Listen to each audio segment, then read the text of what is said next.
বন্ধুদের স্বাগত জানিয়ে আমি বিপ্লব সাহা শুরু করতে চলেছি আজকের দ্বিতীয় পর্ব। বন্ধুরা, আমরা গত পর্বে আর্যাবর্ত বর্ণনমের প্রথম অংশটুকু নিয়ে কিন্তু আলোচনা করেছিলাম। আজকের এই পর্বে আমরা দ্বিতীয় পার্ট অর্থাৎ দ্বিতীয় অংশটুকু নিয়ে দ্বিতীয় যে অংশটুকু রয়েছে সেই দ্বিতীয় অংশটুকু নিয়ে আমরা আজকের এই পর্বে আলোচনা করব। বন্ধুদের কাছে আরও একটি আবেদন যে তোমরা এই চ্যানেলের উন্নতির জন্য অর্থাৎ এই চ্যানেলটিকে যাতে আরও ভালো মতন উন্নত করা যায় সেই উদ্দেশ্যে তোমাদের কাছে একটি আবেদন রাখছি। সেটি হলো তোমরা যে যেরকম পারো কিছু আর্থিক সাহায্য করতে পারো। আমি ডেসক্রিপশন বক্সে আমার ফোনপে নাম্বার এবং ব্যাংক ডিটেলস এগুলো আমি দিয়ে রাখবো, নিচে দিয়ে রাখবো। তোমরা যে যেরকম পারো এই চ্যানেলের উন্নতির জন্য তোমরা আমার পাশে দাঁড়াতে পারো। তো যাই হোক, আজকের এই পর্বে আমরা আলোচনা শুরু করতে চলেছি আর্যাবর্ত বর্ণনমের দ্বিতীয় অংশ। তাহলে চলো শুরু করা যাক। তাহলে গত প্রথম পর্বে আর্যাবর্ত বর্ণনমের আমার প্রথম অংশটুকু নিয়ে আলোচনা করেছিলাম। তোমরা যদি দেখে না থাকো ডেসক্রিপশন বক্সে আমি লিঙ্কটা দিয়ে রাখছি, তোমরা অবশ্যই দেখবে। তো যাই হোক, আমাদের এই আর্যাবর্ত বর্ণনমের লেখক ত্রিবিক্রম ভট্ট তিনি বলছেন, ইয়স্মিন অনবরত ধর্মকর্ম উপদেশ শান্ত সমস্ত ব্যাধি ব্যতিকরাহা পুরুষ আয়ুষ জীবিন্যঃ সকল সংসার সুখভাজঃ প্রজাঃ। তোমরা দেখো বইয়ের মধ্যে, তোমার টেক্সট বইয়ে তোমরা কিন্তু দীর্ঘ সমাসবদ্ধ পদ বা সমস্ত পদ পাচ্ছ। এবার সমস্ত পদ কি গত পর্বে কিন্তু আলোচনা প্রসঙ্গে বলেছিলাম। দুই বা তার বেশি পদ তোমরা যখন সমাস পড়েছো বা যদি পড়ে না থাকো পড়বে, যারা পড়েছো তারা জানো যে দুই বা তার বেশি পদ যখন একত্রিত হয়ে সংক্ষিপ্ত হয়ে যায় অর্থাৎ একটা পদে পরিণত হয়ে যায়, তখন সেটাকে আমরা কি বলছি? তখন সেটাকে আমরা সমস্ত পদ বা সমাসবদ্ধ পদ আমরা বলে থাকি। এবার দীর্ঘ সমাসবদ্ধ পদ দেখে অনেকের ভয় হতে পারে, এটা অর্থ উদ্ধার করতে অসুবিধা হতে পারে।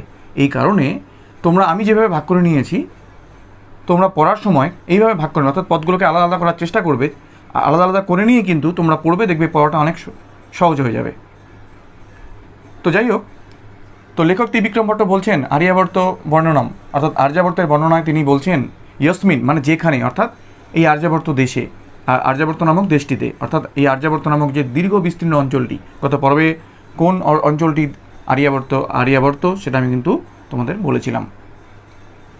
তো এই যে বিস্তীর্ণ অঞ্চলটি, আর্যাবর্ত নামক যে বিস্তীর্ণ অঞ্চলটি, এখানে ইয়স্মিন মানে যেখানে, অর্থাৎ এই আর্যাবর্ত নামক দেশটিতে কি হয়? অনবরত নিরন্তর সব সময় ধর্মকর্মের উপদেশ হয়। ধর্মকর্ম উপদেশ শান্ত সমস্ত ব্যাধি ব্যতি করা হয়। অর্থাৎ নিরন্তর অনবরত সবসময় এখানে ধর্মকর্মের উপদেশ হয়। এবারে ধর্ম বলতে কোন ধর্মর কথা শুনলেই আমাদের মাথায় চলে আসে যে ওই বোধহয় পুজো পাঠ, ওই বোধহয়, ব্যাপারটা সেরকম নয়। ধর্মের অর্থ কিন্তু অনেক বেশি ব্যাপক, আমি গত পর্বেই আলোচনা প্রসঙ্গে বলেছিলাম। তো যাই হোক, তো সেই ধর্মকর্মের উপদেশ এখানে মানুষেরা পেয়ে থাকে। সেই নিরন্তর অনবরত এখানে ধর্মকর্মের উপদেশ হয় বলে মানুষরা সেই অনুসারেই চলে, জীবনযাপন তাদের নির্বাহ, তারা সেইভাবে জীবনকে তাদের পরিচালিত করে। তারা সেইভাবেই ধর্মকর্মের উপদেশ অনুসারে তারা নিজেদেরকে সেভাবে তারা পরিচালিত করে। আর এই কারণেই শান্ত হয়ে যায়, অর্থাৎ দূর হয়ে যায়। কি দূর হয়ে যায়? সমস্ত ব্যাধি ব্যতি করা হয়, সমস্ত রোগসমূহ দূর হয়ে যায়। ঠিক আছে, তাহলে এই আর্যাবর্ত নামক দেশটিতে ধর্মকর্মর উপদেশ দেওয়া হয় এবং তার ফলে এখানকার যারা মানুষেরা রয়েছে, যারা এখানে বসবাস করেন, সেই সমস্ত মানুষেরদের ধর্মকর্মের উপদেশ পালন করবার জন্য তাদের সমস্ত ব্যাধি ব্যতি করা, সমস্ত রকমের ব্যাধিসমূহ সেগুলো শান্ত হয়ে যায়, অর্থাৎ দূর হয়ে যায়। তারপর লাইনটাতে কি বলল? পুরুষ আয়ুষ জীবিন্যঃ, এখানকার মানুষেরা অর্থাৎ আর্যাবর্ত নামক দেশের মানুষেরা, প্রজাহা অর্থাৎ ইয়স্মিন অনবরত ধর্মকর্ম উপদেশ শান্ত সমস্ত ব্যাধি ব্যতিকরাহা প্রজাহা। আবার এটা থেকে এইভাবে বলবো, পুরুষ আয়ুষ জীবিন্যঃ প্রজাহা সকল সংসার সুখ ভাজঃ প্রজাহা। অর্থাৎ এই প্রজার এগুলো বিশেষণ, এক প্রকার এগুলো বিশেষণ। প্রজাগুলো কীরকম? অর্থাৎ এখানকার আর্যাবর্ত নামক এই যে দেশটি রয়েছে, আর্যাবর্তে বসবাসকারী মানুষেরা, অর্থাৎ তাদেরকে প্রজা বলা হয়েছে। এই আর্যাবর্তে বসবাসকারী মানুষেরা তারা কীরকম মানে তারা রোগ থেকে দূরে থাকে। তারা পুরুষ আয়ুষ জীবিন্যঃ, অর্থাৎ এই প্রজারা পুরুষ আয়ুষ জীবিন্যঃ, আয়ুষ অর্থাৎ অর্থাৎ মানুষ তা আয়ুষ জীবিন্যঃ মানে শতায়ু হয়ে থাকে। আয়ুষ জীবিন্যঃ মানে শতায়ু অর্থাৎ শতবর্ষের, অর্থাৎ একটা সর্বোচ্চ আয়ু পর্যন্ত এখানকার মানুষেরা বেঁচে থাকেন। যেহেতু আগের লাইনটাতে আমরা পড়লাম যে ধর্মকর্মের উপদেশ পালন করবার জন্য দূর হয়ে যায়, শান্ত হয়ে যায় সমস্ত ব্যাধি ব্যতি করা। সুতরাং রোগ ভোগ থেকে তারা দূরে থাকেন এই কারণে তারা কী হন? শতায়ুর অধিকারী হন, অর্থাৎ আয়ুষজীবিন্যা শতায়ুর অধিকারী হন। এখানকার পুরুষরা অর্থাৎ এখানকার মানুষেরা কিন্তু আয়ুষজীবিন্যা অর্থাৎ শতায়ু অথবা দীর্ঘায়ু লাভ করেন, প্রাপ্ত করেন। এখানকার প্রজারা আর কি করেন? সকল সংসার সুখ ভাজ, অর্থাৎ সমস্ত রকম, সকল মানে সকল রকম, সমস্ত রকমের সংসার সুখ, সংসারের সুখ, সমস্ত রকমের সংসারের সুখ ভাজ হওয়া মানে ভোগ করেন। ঠিক আছে, তাহলে এখানকার প্রজারা সমস্ত ব্যাধি করা, সমস্ত রোগ সমূহ থেকে দূরে থাকেন। এখানকার প্রজারা শতায়ু অর্থাৎ দীর্ঘায়ুর অধিকারী হন। এখানকার প্রজারা সমস্ত রকমের সংসারের সুখ ভোগ করেন। যেহেতু এই আর্যাবর্ত নামক দেশটি অনেক বেশি সমৃদ্ধ, এখানকার যারা বসবাস করেন তারা অনেক বেশি সংসারের সুখ তারা ভোগ করেন। ঠিক আছে, তারপরে বলছে, দেখো পরের লাইনটাতে কী সুন্দর কবি ত্রিবিক্রম ভট্ট ভগ্নশ্লেষ অলঙ্কার, গত পর্বে আমি বলেছিলাম ভগ্নশ্লেষ অলঙ্কার কী, তোমরা অবশ্যই গত পর্ব কিন্তু না দেখবে, প্রথম পর্ব দেখার পরে কিন্তু দ্বিতীয় পর্ব তোমরা দেখবে। তো যাই হোক, তো এই ভগ্নশ্লেষ অলঙ্কারে তিনি লিখেছিলেন, অর্থাৎ একই শব্দকে ভেঙে দুটি অর্থ বের হচ্ছে, এটা হচ্ছে ভগ্নশ্লেষ অলঙ্কার। কোনো সময় আবার ভাঙতেও হচ্ছে না, একটা শব্দকেই তিনি দুটি অর্থে প্রকাশ করেছেন। তো এই যে এটা একটা অলঙ্কার, আমরা যেমন অলঙ্কার পড়ি, আমরা যেমন আমাদের শরীরে অলঙ্কার পড়ি, অলঙ্কার পরে আমরা নিজেদেরকে সুন্দর করে তুলতে আমরা গলায় মালা পরি, এগুলো আমাদের অলঙ্কার, হাতে ব্রেসলেট পরলাম। তো এই ধরনের যে অলঙ্কারগুলো যেগুলো মানুষ ধারণ করে, যেগুলো মানুষ এই অলঙ্কারগুলো পরে সুন্দর হয়ে ওঠার জন্য, এই কারণে সাহিত্যেও লেখকেরা এই ধরনের অলঙ্কার, বিভিন্ন ধরনের অলঙ্কার রয়েছে, এই অলঙ্কার প্রয়োগ করেন সাহিত্যকে অনেক বেশি সুন্দর করে তোলার জন্য। তো এই শ্লেষ অলঙ্কারও এরকম একটি অলঙ্কার। তো আমাদের এখানে এই যে আমাদের পাঠটি রয়েছে আর্যাবর্ত বর্ণনম, এখানে ত্রিবিক্রম ভট্ট ভগ্নশ্লেষ অলঙ্কার ব্যবহার করেছেন। একই শব্দ তিনি দুটি অর্থে প্রকাশ করেছেন খুব সুন্দরভাবে। তো সেটাই আমরা এই কিন্তু পাঠে, আমাদের যে পাঠ্যটা রয়েছে সেই পাঠে কিন্তু আমরা দেখতে পাই। তো এবার সেটাই আমরা দেখতে পাবো। দেখো, তথাহি সেরকমভাবেই স্ফুটপ্রবাদঃ বৈয়াকরণেষু, এখানে চলে আসবে তথাহি স্ফুটপ্রবাদঃ বৈয়াকরণেষু দৃশ্যতে ন প্রজাসু দৃশ্যতে। দৃশ্যতে মানে দেখা যায়, ন প্রজাসু দৃশ্যতে, এটাকে আমরা রিপিট করতে পারি আমাদের সুবিধার জন্য, অর্থটাকে বোঝার জন্য। তাহলে কী হবে? তথা হি স্ফুটপ্রবাদঃ বৈয়াকরণেষু দৃশ্যতে, কিন্তু স্ফুটপ্রবাদঃ ন প্রজাসু দৃশ্যতে, অথবা ন দৃশ্যতে প্রজাসু, অর্থাৎ দৃশ্যতেকে আমরা দুবার ব্যবহার করলাম আমাদের অর্থটাকে ক্লিয়ার করার জন্য। বোঝা গেল? এইভাবে আমরা এই তথাহি থেকে শুরু করে প্রজাসু পর্যন্ত কিন্তু পড়ব। তারপরে কি? গ্রহ সংক্রান্তি, আমি বাংলা মানাটা পরে বলছি। গ্রহ সংক্রান্তি জ্যোতিষ শাস্ত্রেষু দৃশ্যতে, কিন্তু গ্রহ সংক্রান্তি ন দৃশ্যতে প্রজাসু, ন দৃশ্যতে প্রজাসু। গ্রহ সংক্রান্তি জ্যোতিষ শাস্ত্রেষু দৃশ্যতে, জ্যোতিষশাস্ত্রে দেখা যায় কিন্তু প্রজাদের মধ্যে দেখা যায় না। ন দৃশ্যতে, দেখা যায় না কাদের মধ্যে? প্রজাসু, প্রজাদের মধ্যে দেখা যায় না। এবার পরটা দেখো, ভূত বিকারবাদঃ সাংখ্যেষু দৃশ্যতে কিন্তু ন দৃশ্যতে প্রজাসু। ভূত বিকারবাদঃ সাংখ্যেষু দৃশ্যতে, কিন্তু ভূত বিকারবাদঃ ন দৃশ্যতে প্রজাসু। ঠিক আছে, তারপরে গুল্মবৃদ্ধি বনভূমিষু দৃশ্যতে, কিন্তু গুল্মবৃদ্ধি ন দৃশ্যতে প্রজাসু। তারপর গণ্ডক উত্থানম পর্বত বনভূমিষু দৃশ্যতে, কিন্তু গণ্ডক উত্থানম ন দৃশ্যতে প্রজাসু। কত সুন্দরভাবে তিনি বলেছেন, এই শ্লেষ অলঙ্কার, ভগ্নশ্লেষ অলঙ্কার ব্যবহার করে কত সুন্দরভাবে একটা শব্দ দিয়েই দুটো অর্থ তিনি প্রকাশ করছেন। তার নমুনাই কিন্তু আমরা এখানে দেখতে পাচ্ছি। সেটা কীরকম?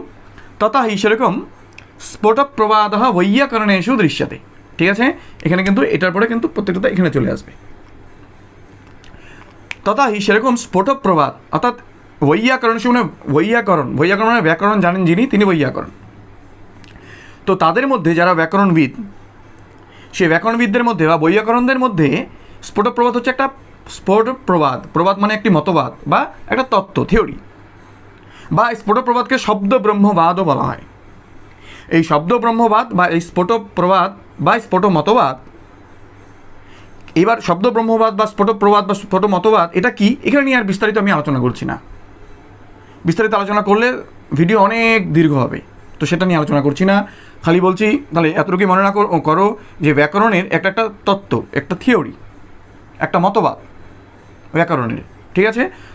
তো বলেছে ত্রিবিক্রম ভট্ট বলছেন যে স্ফোটপ্রবাদ, স্ফোট মতবাদ বা শব্দ ব্রহ্মবাদ বৈয়াকরণদের মধ্যে দৃশ্যতে দেখতে পাওয়া গেলেও স্ফোটপ্রবাদ ন দৃশ্যতে প্রজাসু, কিন্তু স্ফোটপ্রবাদ ন দৃশ্যতে প্রজাসু।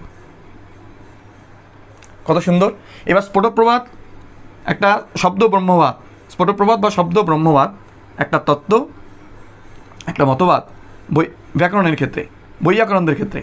এবার এই স্ফোটপ্রবাদের অর্থ আর্যাবর্তের প্রজাদের ক্ষেত্রে কী হয়ে যাচ্ছে, ন দৃশ্যতে প্রজাসু, মানে আর্যাবর্তের প্রজাদের মধ্যে, আর্যাবর্তে যারা বসবাস করেন তাদের মধ্যে স্ফোটপ্রবাদ দেখা যায় না। এবার আর্যাবর্তের প্রজাদের ক্ষেত্রে এই স্ফোটপ্রবাদ এটা অর্থ কী হচ্ছে, এই স্ফোট মানে হচ্ছে যা ফুটে ওঠে, শরীর ফুটে ওঠে, অর্থাৎ ফোড়া। এই ধরনের ফোড়া, ফুসকুড়ি, এগুলো কিন্তু ঠিক আছে শরীর ভেদ করে ওঠে, ফোড়া ফুসকুড়ি। এই স্ফোটগুলো, এই স্ফোটপ্রবাদ অর্থাৎ এরকম প্রবাদ মানে জনশ্রুতি, মানে শোনা যায় না, জনশ্রুতি মানে শোনা যায় না, অর্থাৎ ফোড়া এই ধরনের ফোড়া হয় আর্যাবর্তের মানুষ তাদের যে স্ফোট অর্থাৎ ফোড়া ইত্যাদি এই ধরনের রোগ হয়, সেটা কিন্তু ন দৃশ্যতে প্রজাসু, অর্থাৎ সেটা দেখা যায় না বা সেটা শোনা যায় না, ঠিক আছে। তাহলে স্ফোটপ্রবাদ হয় বৈয়াকরণেষু, অর্থাৎ বৈয়াকরণদের ক্ষেত্রে স্ফোটপ্রবাদ একটা থিওরি, অর্থাৎ তত্ত্ব, অর্থাৎ শব্দ ব্রহ্মবাদ বা একটা মতবাদ। আর স্ফোটপ্রবাদ আর্যাবর্তের প্রজাদের ক্ষেত্রে কিন্তু অর্থ আলাদা হয়ে যাচ্ছে। এটা কিন্তু পরীক্ষার সময় আসে যে বৈয়াকরণদের ক্ষেত্রে স্ফোটপ্রবাদ হওয়ার অর্থ কী, অথবা আবার এরকমভাবে আসে যে আর্যাবর্তের প্রজাদের ক্ষেত্রে স্ফোটপ্রবাদ কথাটির অর্থ কী, ঠিক আছে। স্ফোট মানে হচ্ছে আর্যাবর্তের ক্ষেত্রে, আর্যাবর্তের মানুষদের ক্ষেত্রে স্ফোট হচ্ছে ফোড়া, এই ফোড়া দেখতে পাওয়া যায় না। গ্রহ সংক্রান্তি জ্যোতিষ শাস্ত্রেষু দৃশ্যতে, গ্রহ সংক্রান্তি অর্থাৎ গ্রহের সংক্রমণ ইত্যাদি এই ধরনের যে আলোচনাগুলো রয়েছে সেগুলো জ্যোতিষশাস্ত্রে দেখতে পাওয়া যায়, জ্যোতিষ শাস্ত্রেষু দৃশ্যতে, অর্থাৎ জ্যোতিষশাস্ত্রে দেখতে পাওয়া যায়। কিন্তু গ্রহ সংক্রান্তি ন দৃশ্যতে, কিন্তু গ্রহ সংক্রান্তি ন দৃশ্যতে প্রজাসু, অর্থাৎ গ্রহ সংক্রান্তি অর্থাৎ গ্রহের প্রভাব, গ্রহ দ্বারা প্রভাবিত হয়েছে আর্যাবর্তের মানুষেরা গ্রহের দ্বারা প্রভাবিত হয় না। তো অর্থাৎ গ্রহ আমরা বলি না যে গ্রহ দ্বারা প্রভাবিত হয়েছে, এ গ্রহ একটা কুসংস্কার কিন্তু থাকে বা এই ধরনের সংস্কার থাকে। তো এই ধরনের যে প্রভাবিত হতে, অর্থাৎ গ্রহদের দ্বারা প্রভাবিত হতে দেখা যায় না। গ্রহ সংক্রান্তি কথারই অর্থ হচ্ছে গ্রহদের দ্বারা প্রভাবিত হওয়া।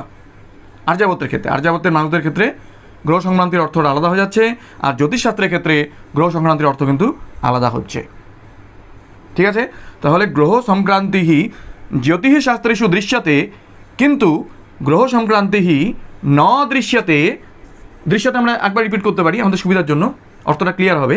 ন দৃশ্যতে প্রজাসু, কিন্তু গ্রহের দ্বারা প্রভাবিত হতে দেখা যায় না, এখানকার প্রজাদের মধ্যে সেই গ্রহের প্রভাব দেখা যায় না।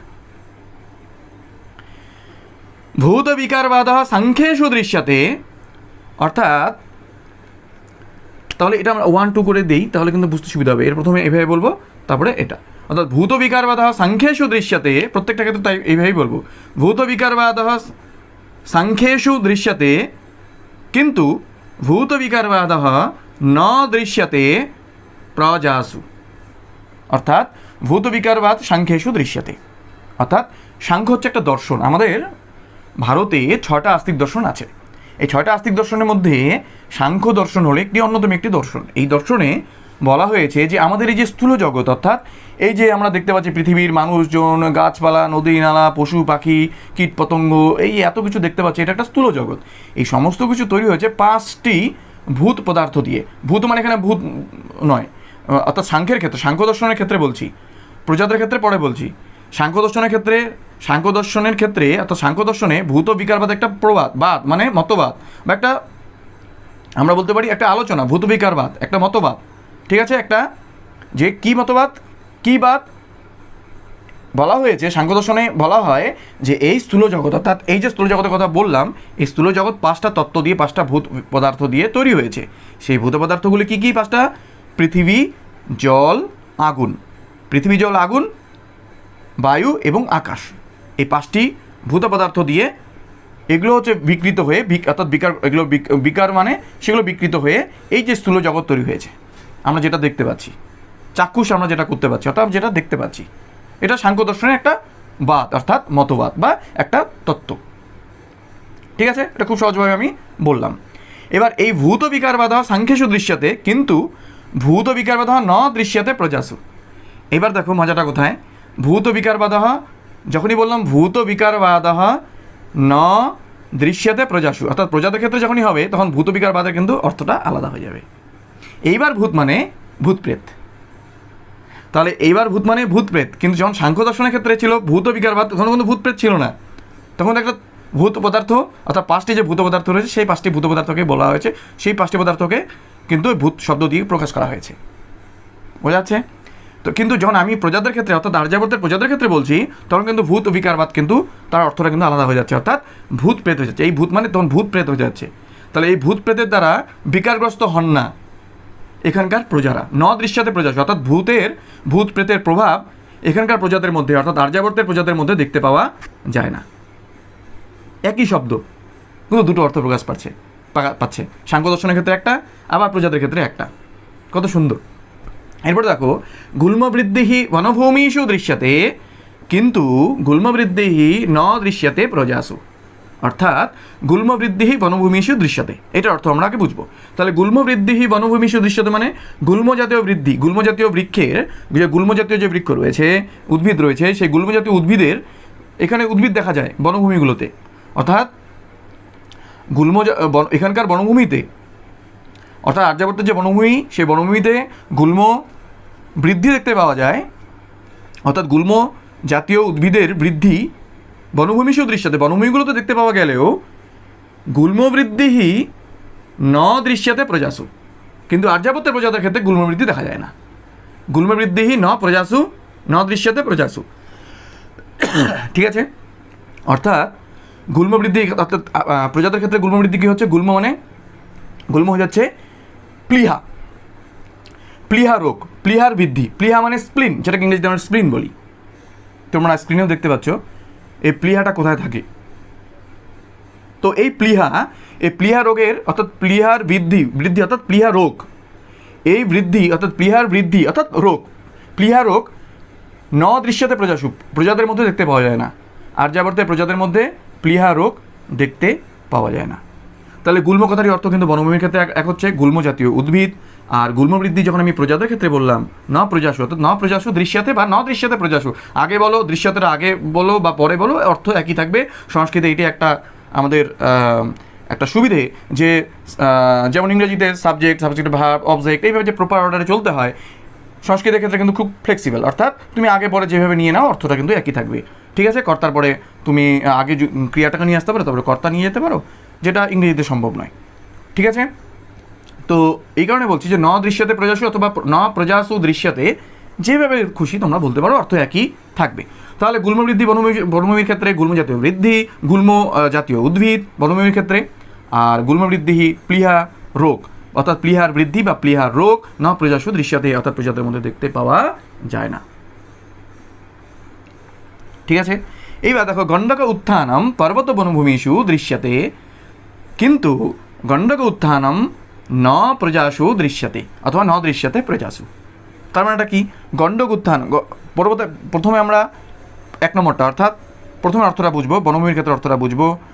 বলেছে গণ্ডক উত্থানম পর্বত বনভূমিষু দৃশ্যতে, অর্থাৎ গণ্ডকের উত্থান, অর্থাৎ গণ্ডক মানে গণ্ডারদের, উত্থান মানে লম্ফজম্প করা, লাফালাফি করা, অর্থাৎ গণ্ডারা লাফালাফি করে। এখানকার আর্যাবর্তের পর্বত বনভূমিষু, পর্বতের যে বনভূমিগুলো রয়েছে সেখানে গণ্ডকদের লাফালাফি করতে দেখা যায়, অর্থাৎ গণ্ডারদের লাফালাফি সেই সব দেখা যায় দৃশ্যতে মানে দেখা যায়।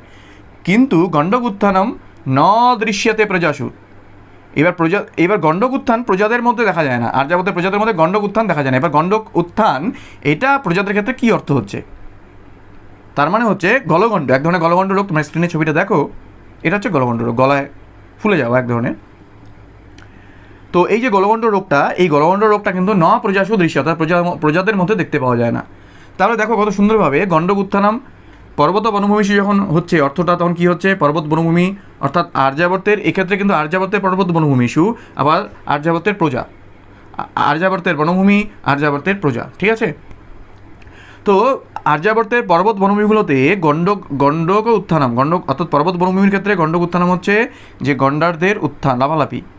আর গণ্ডক প্রজাদের ক্ষেত্রে, আর্যাবর্তের প্রজাদের ক্ষেত্রে গণ্ডক উত্থানামের অর্থটা কিন্তু আলাদা হয়ে যাচ্ছে। তার অর্থ হচ্ছে অর্থাৎ গলগণ্ড রোগ, উত্থান অর্থাৎ গলগণ্ড বৃদ্ধি, অর্থাৎ যে তোমরা ছবিটা দেখলে, যেটা দেখলে সেটার অর্থাৎ সেই গণ্ডকের উত্থান অর্থাৎ গলগণ্ড রোগ, এটা কিন্তু ন দৃশ্যতে প্রজাসু, অর্থাৎ প্রজাদের মধ্যে দেখতে পাওয়া যায় না।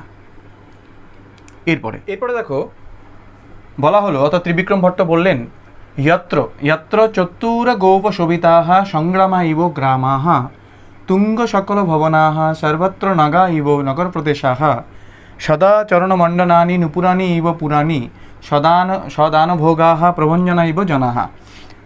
কত সুন্দর দেখো এখানে ভগ্নশেষ অলঙ্কারের, অর্থাৎ একটা শব্দকে ভেঙে ভেঙে এবার দুটো অর্থ আমরা পাবো। কত সুন্দরভাবে তিনি ফুটিয়ে তুলেছেন একটা শব্দকেই, অর্থাৎ এই শব্দগুলোকে কিন্তু আমরা ভেঙে ভেঙে দুটো অর্থ পাবো। চতুরগোপশোভিতাः তুঙ্গ সকল ভবনাः, তারপর সদাচরণ মণ্ডনানি, এরপর সদান ভোগাः। এই যে আন্ডারলাইন করলাম, এই শব্দগুলো কিন্তু ভেঙে ভেঙে আমরা দুটো করে অর্থ পাবো, ঠিক আছে।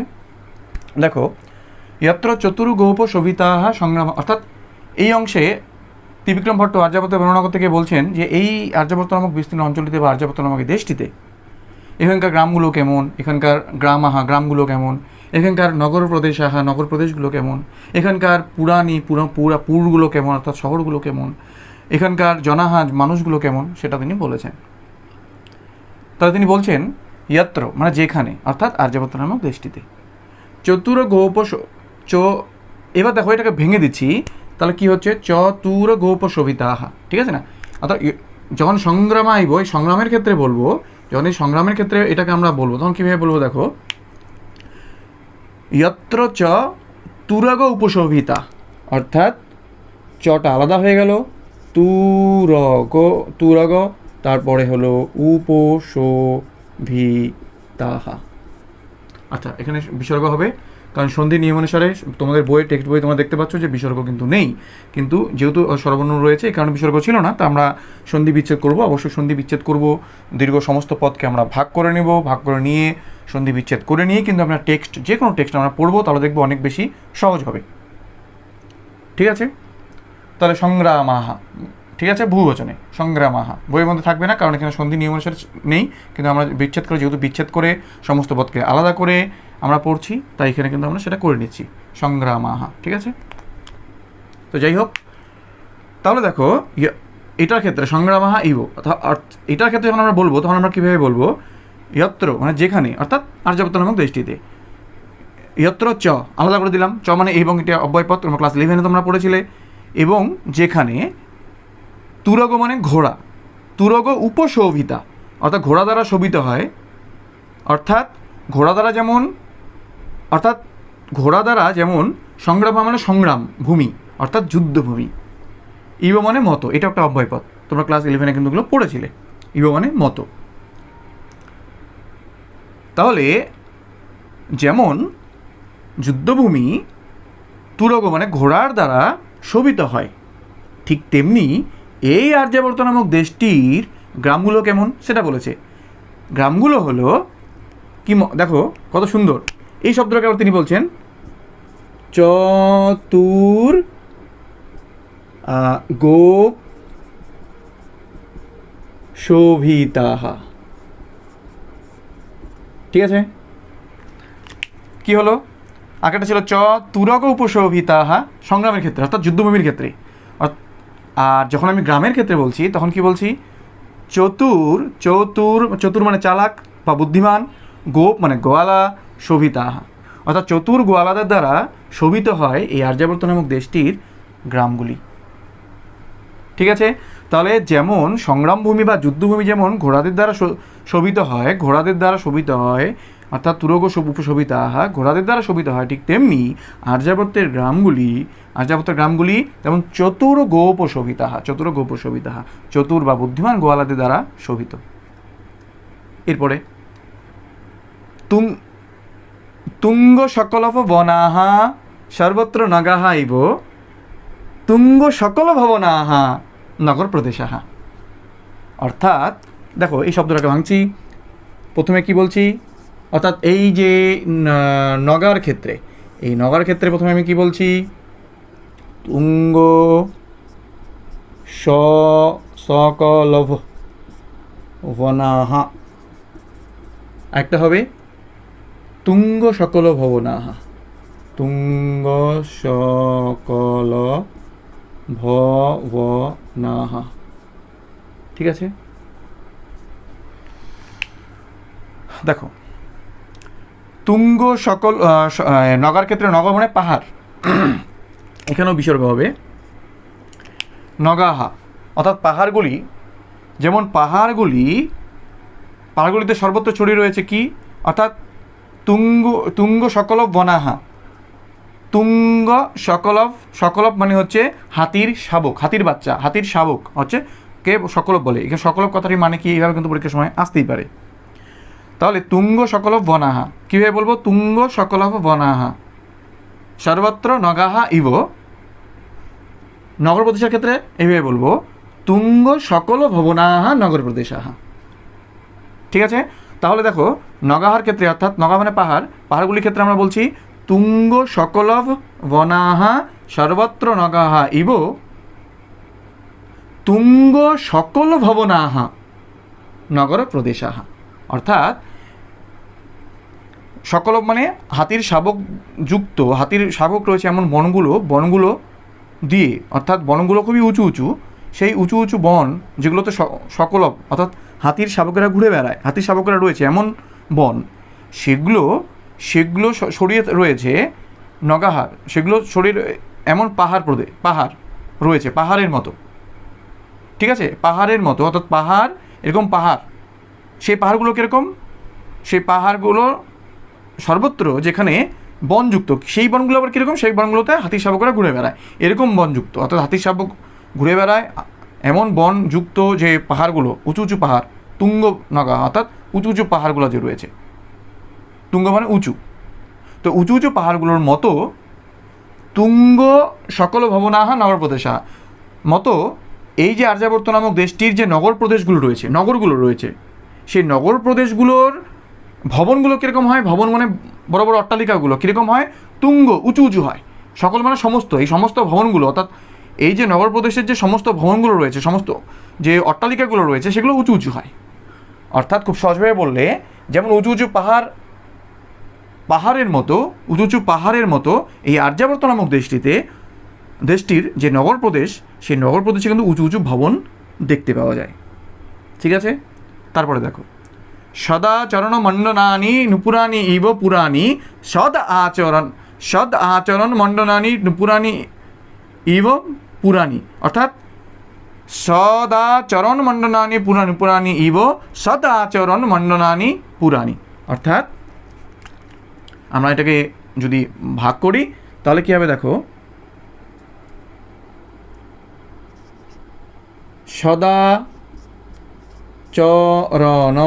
মণ্ডনানি, ঠিক আছে, সদাচরণ মণ্ডনানি নুপুরাণী ইবু।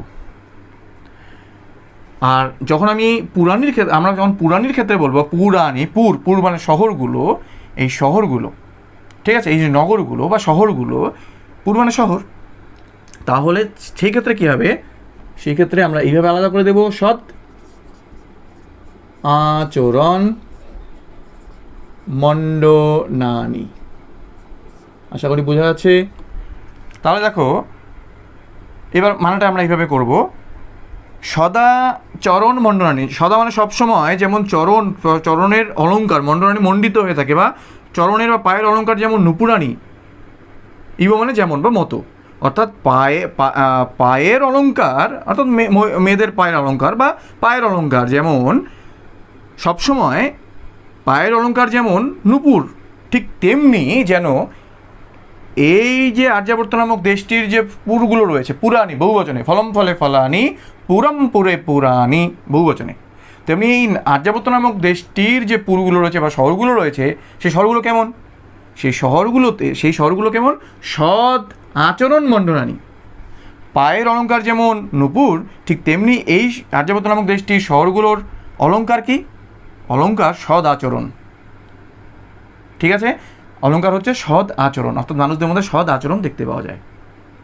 এই আর্যাবর্ত নামক দেশটির পুরগুলো বা শহরগুলোর যে অলঙ্কার, প্রকৃত অলঙ্কার, সেটা হচ্ছে সৎ আচরণ। এরপরে দেখো, সদা নভোগাহা প্রভঞ্জনা ইব জনাহা সদান ভোগাহা জনাহা। অর্থাৎ এটাকে যদি আমরা ভাগ করি, প্রভঞ্জনার ক্ষেত্রে প্রথমে প্রভঞ্জনার ক্ষেত্রে, তারপরে আমরা জনাহার ক্ষেত্রে বলবো। তাহলে প্রথমে প্রভঞ্জনা মানে বাতাস। তাহলে কি হবে? সদা নভোগাহা, সদা নভোগাহা। আর যখন আমি জনার ক্ষেত্রে এটা বিশ্লেষণ করব, আলাদা করব, তখন তখন হয়ে যাবে দান ভোগাহা। দেখো কি হচ্ছে, প্রথমে আমরা বলবো প্রবঞ্জনার ক্ষেত্রে। প্রবঞ্জনা মানে বাতাস। প্রবঞ্জনা শব্দটির অর্থ কি আসতে পারে? তাহলে সদা সবসময় নভোগা মানে আকাশে প্রবাহিত হয়। নভ আকাশে, গা প্রবাহিত হয়। গম ধাতু মানে গচ্ছতি, গম ধাতু গতি। তো আকাশে প্রবাহিত হয় কি? প্রভঞ্জনাইব। আকাশে যেমন সর্বদা প্রবাহিত হয় বাতাস, ঠিক তেমনি এই আর্যাবর্ত নামক দেশটির জনাহা, মানুষগুলো কীরকম হয়? মানুষগুলো হয় সদান ভোগাহা, অর্থাৎ দানের সহিত থাকে, অর্থাৎ সবসময় তারা দান কর্মে তারা সবসময় লিপ্ত থাকে। অর্থাৎ সদান মানে দান করে, দান ভোগাহা, সদান ভোগাহা, এবং ভোগে তারা সদান ভোগাহা, তারা কী হয়ে থাকে? দান করে এবং ভোগও করে। তারা এই কাজগুলো তারা সর্বদাই, কিন্তু যেমন আকাশে সর্বদা বাতাস প্রবাহিত হয়, ঠিক তেমনি আর্যাবর্ত নামক দেশের মানুষেরা, অর্থাৎ জনাহাই মানুষেরা সর্বদা দান করে এবং ভোগে লিপ্ত থাকে বা ভোগ করে। দান ভোগাহা, দানের সহিত ভোগের সহিত সবসময় থাকে তারা, এখানকার আর্যাবর্ত নামক দেশটির মানুষেরা। তা দেখো কত সুন্দরভাবে একটা শব্দকেই দুটো করে যখন আমরা ভেঙে নিচ্ছি, তখন দুটো করে অর্থ কিন্তু আমরা পাচ্ছি। এরপরে আরও বললেন যে এই আর্যাবর্ত নামক দেশটির বনানি অর্থাৎ বনগুলো কেমন, বাটিকা অর্থাৎ বাগানগুলি কেমন, ইক্ষু ক্ষেত্র সত্রাণী না, উচ্চারণ তোমরা করবে, সঠিক উচ্চারণ করার চেষ্টা করবে। আমি আই বাটনে দিচ্ছি, উচ্চারণের ভিডিওটা তোমরা অবশ্যই দেখবে। যাদের উচ্চারণ নিয়ে সমস্যা রয়েছে, সংস্কৃত উচ্চারণ তোমরা করার চেষ্টা করবে। ইক্ষু নয়, ইক্ষু ক্ষেত্র নয়, বাংলায় আমরা ক্ষেত্র বলি, কিন্তু সংস্কৃত উচ্চারণে হবে ক্ষেত্র। ইক্ষু ক্ষেত্র সত্রাণী, অর্থাৎ ইক্ষু মানে আখ ক্ষেতের যে সত্র মানে দানশালাগুলো রয়েছে, সেগুলো কেমন? এই আর্যাবর্ত নামক দেশটির বনগুলো কেমন, বাগানগুলো কেমন, বাটিকাহা, এবং আখ ক্ষেতের দানশালাগুলি কীরকম, সেটা আমরা এবার জানব। বলেছে দেখো, এখানেও আমরা একটা শব্দকে ভেঙে আমরা দুটো অর্থ পাবো। সেই শব্দগুলো প্রথমে তোমরা দেখে নাও। এই হচ্ছে প্রিয়ালপন সারানি, বিটপি হিতা, তারপরে নিবৃত্তি স্থানানি। তাহলে দেখো, আমরা এই শব্দটাকে যদি আমরা ভাঙি, তাহলে কি পাবো? অর্থাৎ যৌবনানির ক্ষেত্রে আমরা প্রথমে দেখব, তারপরে বনানির ক্ষেত্রে আমরা দেখব। এখানে সন্ধি রয়েছে, আমরা ভাগ করে নেব অবশ্যই, সন্ধি বিচ্ছেদ করে আমরা পড়ব টেক্সট। চেটিকার ক্ষেত্রে এই যে চেটিকাহা, এটা আমরা বিচ্ছেদ করব। চেটিকার ক্ষেত্রে প্রথমে আমরা দেখব, তারপরে বাটিকার ক্ষেত্রে আমরা তারপরে দেখব। ঠিক তেমনিভাবে নিবৃত্তি স্থানানি প্রথমে আমরা সুকলত্রাণীর ক্ষেত্রে দেখব, তারপরে কিন্তু আমরা এই নিবৃত্তি স্থানানি ইক্ষু ক্ষেত্র সত্রাণীর ক্ষেত্রে দেখব। তাহলে দেখো, প্রথমে বলেছে আলপন, এটাকে যদি আমরা ভাঙি, প্রিয়া আলপন, আলপন সারানি। তাহলে কি হলো? প্রিয়া আলপন সারানি যৌবনানি ইব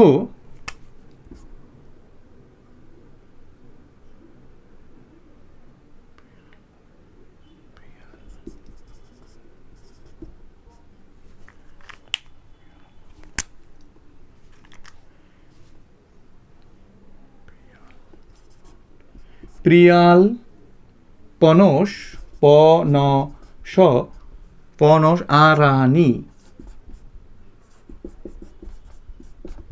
আরানি। দেখো এইভাবে আমরা পড়ব, প্রিয়া আলপন সারানি যৌবনানি ইব প্রিয়াল পনস আরানি বনানি। অর্থাৎ প্রিয়া আলপন অর্থাৎ যৌবনগুলো যেমন, ইব মানে যেমন বা মতো, যৌবন যেমন কি হয়, যে প্রিয়ার সাথে কথাবার্তা বলা বা আলাপ করা, আলপন আলাপ করা বা কথাবার্তা বলায় সার, অর্থাৎ এটাই যেন মুখ্য কাজ হয়ে থাকে।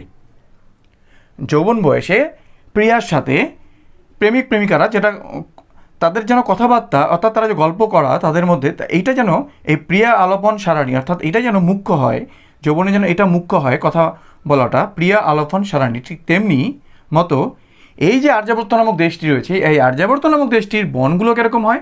বনানি, বহুবচনে রয়েছে।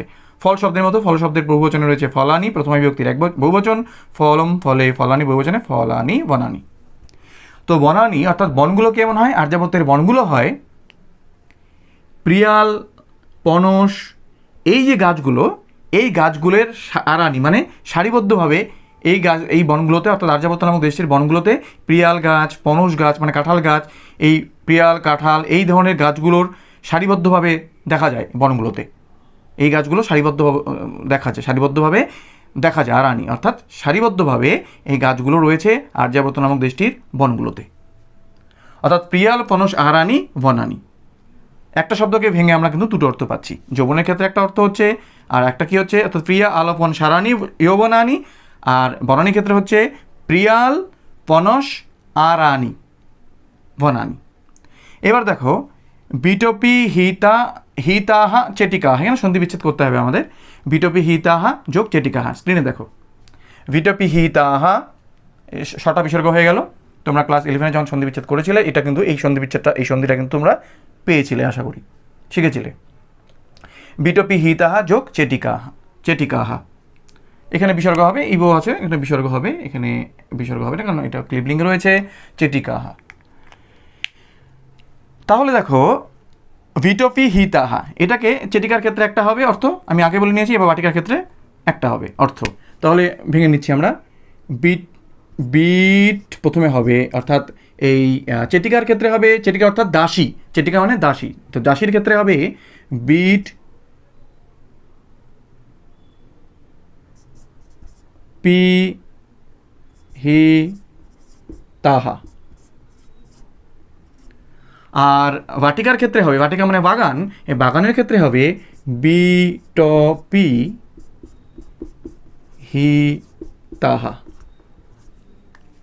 ঠিক আছে, তাহলে কি হলো? চেটিকা মানে দাসী, তা দাসীরা যেমন, ভিট মানে হচ্ছে লম্পট ব্যক্তি, দুষ্ট চরিত্রের ব্যক্তিরা বা লম্পট ব্যক্তিরা, লম্পটেরা কী করে? ভিট মানে লম্পট, কী করে? পিহিতা, ভিট পিহিতা, তারা যেমন দাসীদের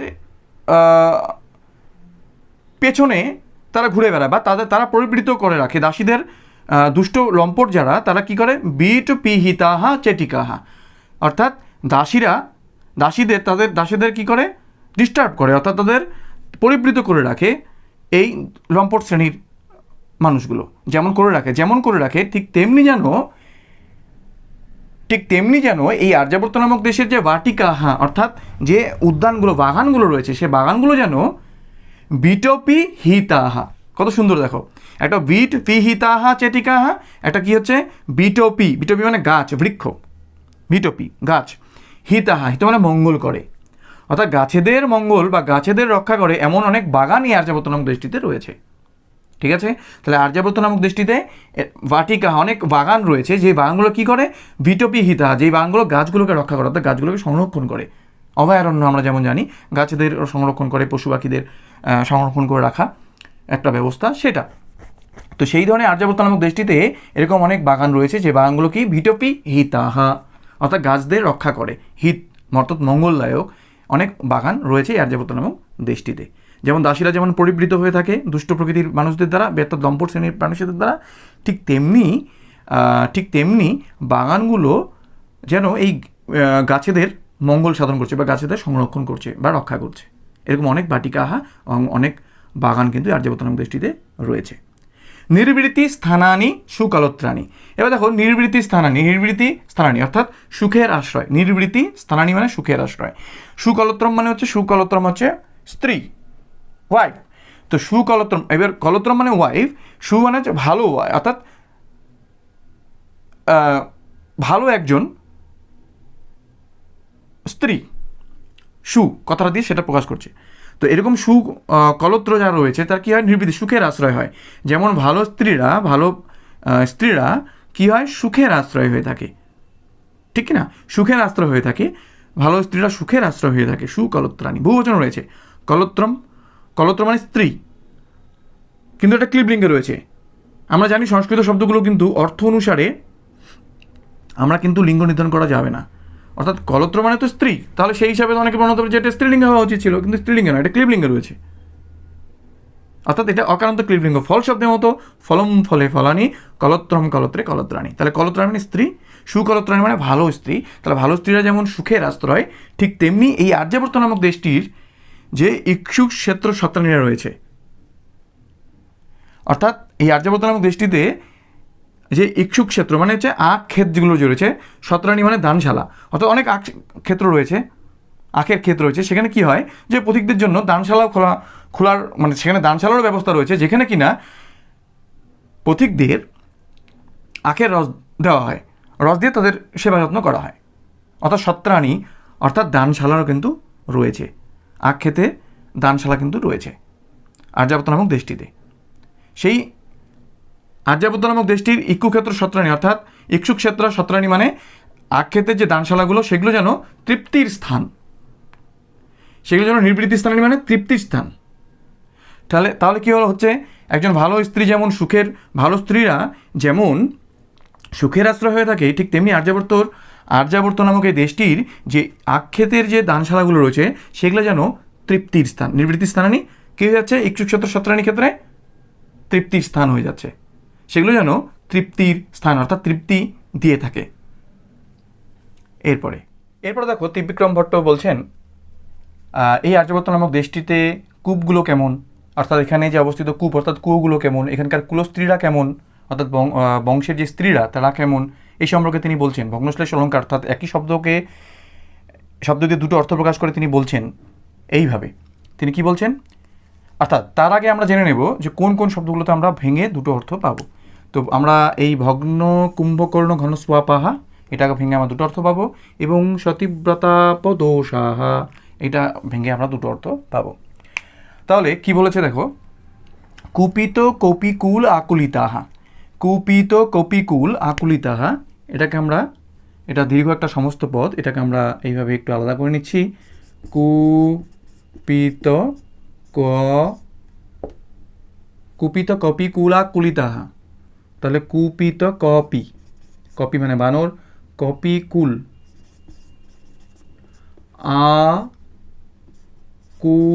আকুলিতাহা, ঠিক আছে, আকুলিতাহা। তাহলে কি হয়েছে, কুপিত ক্রুদ্ধ কপিকুলের দ্বারা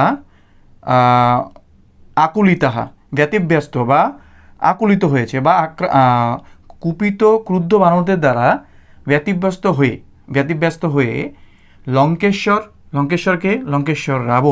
লঙ্কেশ্বর রাবণের কিঙ্করাহা মানে যারা অনুচর রয়েছে, অর্থাৎ যারা রাবণের যারা অনুচর, সেই অনুচরেরা যেমন ভগ্ন কুম্ভকর্ণ ঘন স্বাপাহা। দেখো এবার এটাকে ভাঙছি, তাহলে একটা ভগ্ন কুম্ভকর্ণ ঘন স্বাপাহা, এটাকে ভাঙলে এইভাবে হচ্ছে ভগ্ন কুম্ভ কুম্ভকর্ণ ঘন স্বাপাহা। ঠিক আছে, এটা হচ্ছে কুম্ভকর্ণের ক্ষেত্রে। আর আরেকটা হবে, এই শব্দটাকে আমরা ভেঙে আমরা কূপের ক্ষেত্রে আমরা পাবো, সেটা হবে এখানে লিখছি ভগ্ন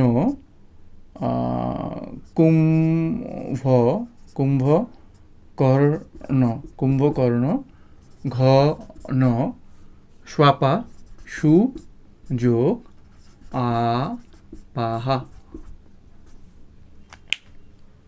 আপাহা। সু এটাকে সন্ধি হয়ে উস্থানে ব ছিল, আপাহা। আর তোমরা এই সন্ধিটা কিন্তু ক্লাস 11-এ শিখেছিলে। তো যাই হোক, সু আপাহা। তাহলে একটা হচ্ছে, প্রথমেরটা হচ্ছে কুম্ভকর্ণের ক্ষেত্রে, অর্থাৎ রাবণের যে ভাই কুম্ভকর্ণ তার ক্ষেত্রে। আর একটা হচ্ছে আর্যাবর্তে যে কূপগুলো রয়েছে, অর্থাৎ কুয়োগুলো রয়েছে যেখান থেকে জল সংগ্রহ করা হয়, সেই কুয়োগুলোর ক্ষেত্রে এটা ভগ্ন কুম্ভকর্ণ ঘন সু আপাহা। এবার দেখো বাংলা অর্থ করলে কি হয়। তাহলে কুপিত কপিকুল আকুলিতাহা, অর্থাৎ কুপিত মানে ক্রুদ্ধ, কপিকুল মানে কপিকুল, আমরা বাংলায় কপি বলি, ক সংস্কৃত উচ্চারণে কপিকুল।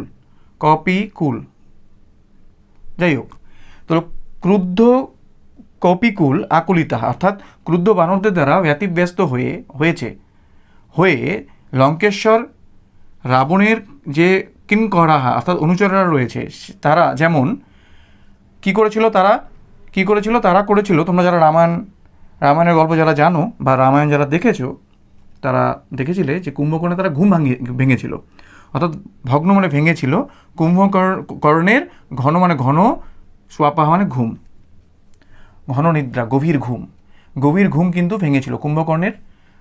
লঙ্কেশ্বর রাবণের যে অনুচররা যেমন কুম্ভকর্ণের গভীর ঘুম ভেঙেছিল, ঠিক তেমনি আর্যাবর্তের যে কূপাহা অর্থাৎ কুয়োগুলো রয়েছে, সেই কুয়োগুলো কেমন, সেটা এই শব্দ দিয়েই বলছে ত্রিবিক্রম ভট্ট। সেটা কি বলছে, যে এখানকার যে কুয়োগুলো রয়েছে, সেই কুয়োগুলোর জলগুলো কীরকম, ঘন সু আপাহা, অর্থাৎ সেগুলো গভীর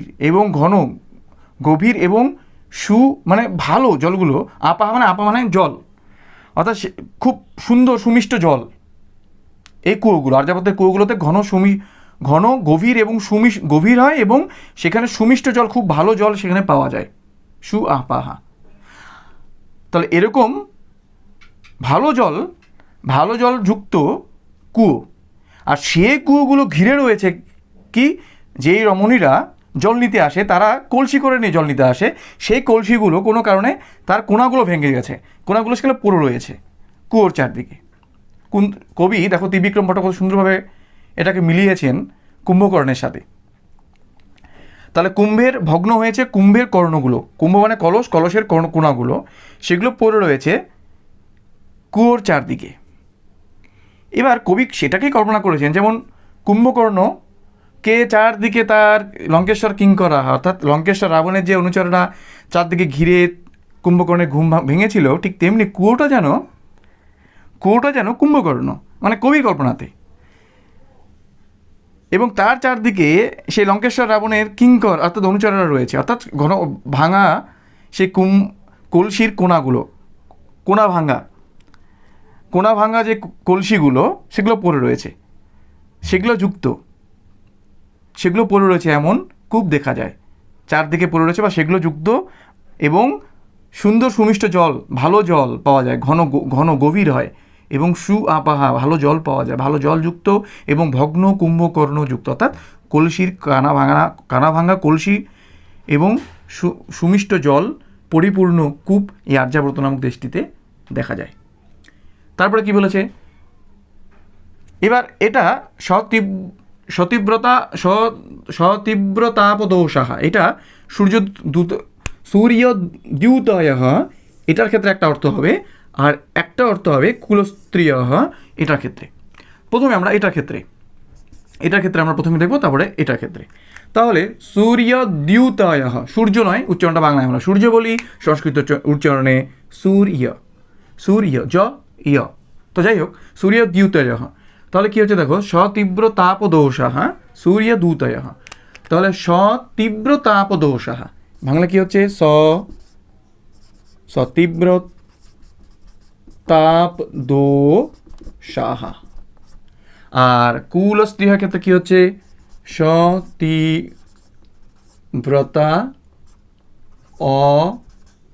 অপদোষাহ, অপদোষাহ।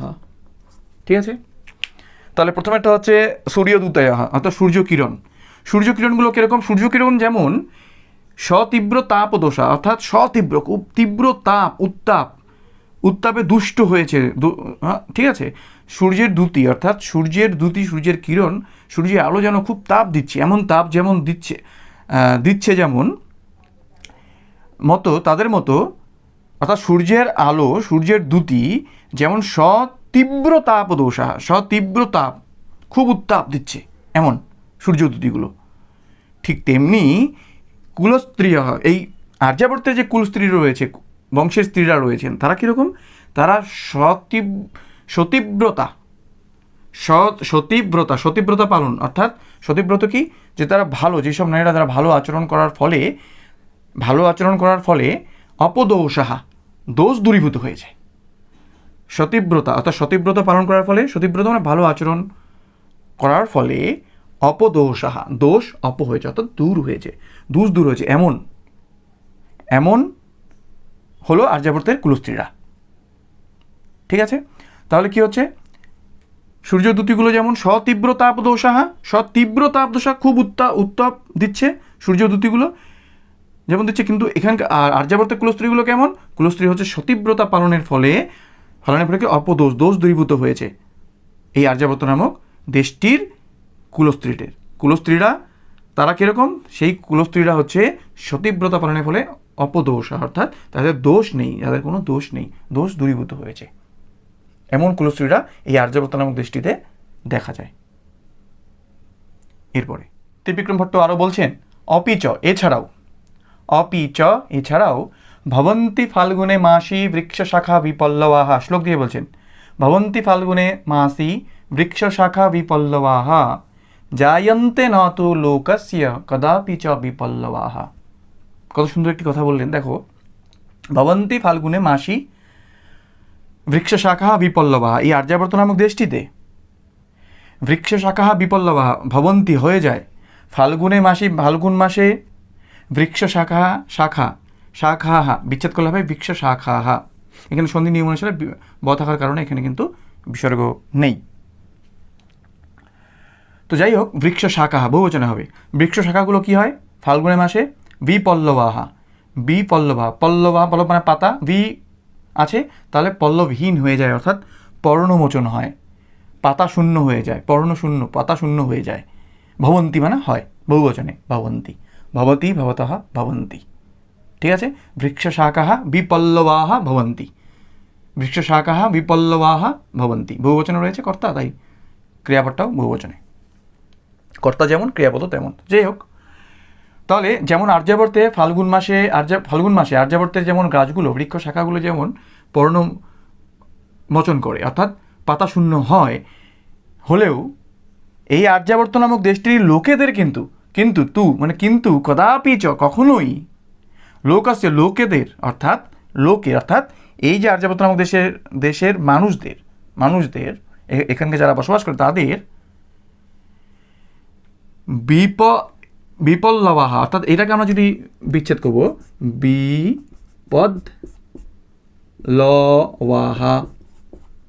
ঠিক আছে, লবাহা মানে অংশ, সামান্য অংশ, বিপদলবাহা ন জায়ন্তে, কিন্তু এখানকার লোকেদের কোনো বিপদ ন জায়ন্তে হয় না, এখানকার লোকেদের কোনো বিপদ হয় না, অর্থাৎ আর্যাবর্ত নামক দেশটিতে ফাল্গুন মাসে বৃক্ষ শাখাগুলিতে পর্ণমোচন দেখা যায়, অর্থাৎ পাতা শূন্য হয়ে যায়, হলেও এখানকার এই আর্যাবর্ত নামক দেশটির আবার মানুষদের মধ্যে কিন্তু কখনোই বিপদলবাহা, এখানে বিপল্লবাহা অর্থ কী ছিল,